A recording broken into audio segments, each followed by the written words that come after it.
ओम शांति। आज का वरदान है, श्रेष्ठ कर्म रूपी डाली में लटकने के बजाय उड़ता पंछी बनने वाले हीरो पाठधारी भव। श्रेष्ठ कर्म रूपी डाली में लटकने के बजाय उड़ता पंछी बनने वाले हीरो पाठधारी भव। हीरो पाठधारी का आज टाइटल हमें मिला। बाबा ने वरदान को एक्सप्लेन किया, संगम युग पर जो श्रेष्ठ कर्म करते हो, ये श्रेष्ठ कर्म हीरे की डाली है। संगम युग पर जो श्रेष्ठ कर्म हम करते हैं, बाबा ने कहा ये श्रेष्ठ कर्म हीरे की डाली है।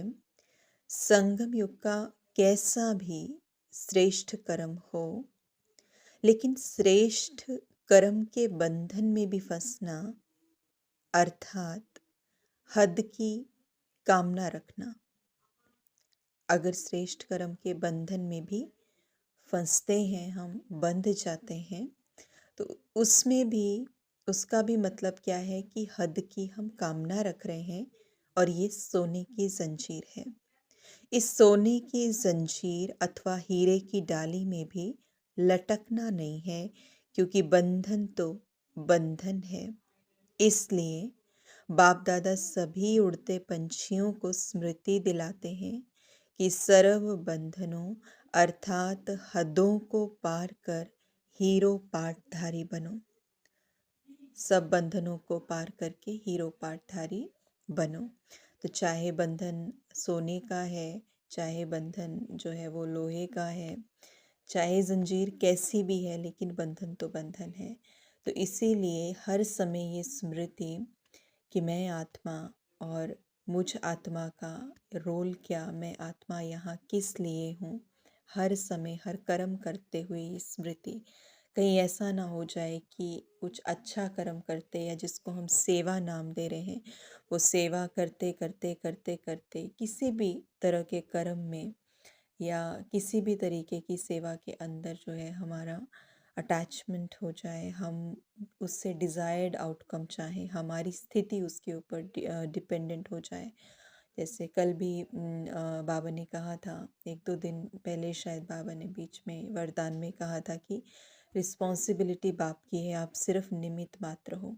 तो आपको सिर्फ मीडियम बन के कर्म करते रहना है। You have nothing to do with उसका रिज़ल्ट क्या है, कॉन्सिक्वेंस क्या आ रहा है, उसके रिज़ल्ट से हमें प्रभावित नहीं होना है। और हम प्रभावित हो जाते हैं। अगर हम कुछ प्रोग्राम करवा रहे हैं और वहाँ पर अगर उतनी संख्या में आत्माएं नहीं पहुँच रही हैं, या प्रोग्राम में चलते चलते कुछ अनएक्सपेक्टेड हो जाता है, तो उस समय हमारी स्थिति कैसी होती है।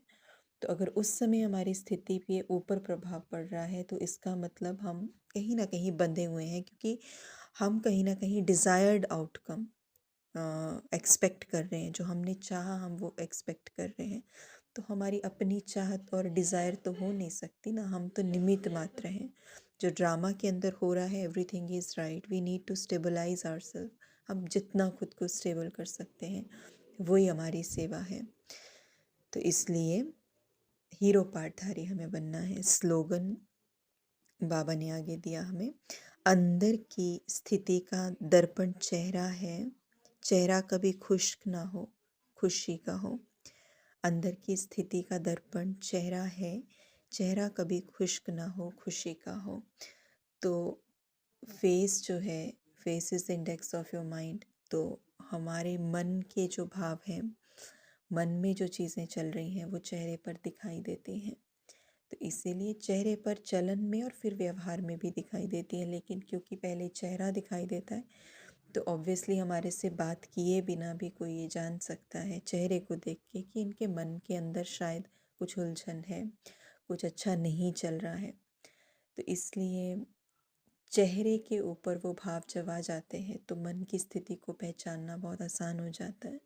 इसलिए बाबा ने कहा कि मन की स्थिति को जितना हम अच्छा रखेंगे, तो वो एक तरह से चेहरे पर रिफ्लेक्ट होगा, और वही चलते फिरते सेवा है, वही चलते फिरते बाप का परिचय है। इस चीज़ का हमें ध्यान रखना है। ओम शांति।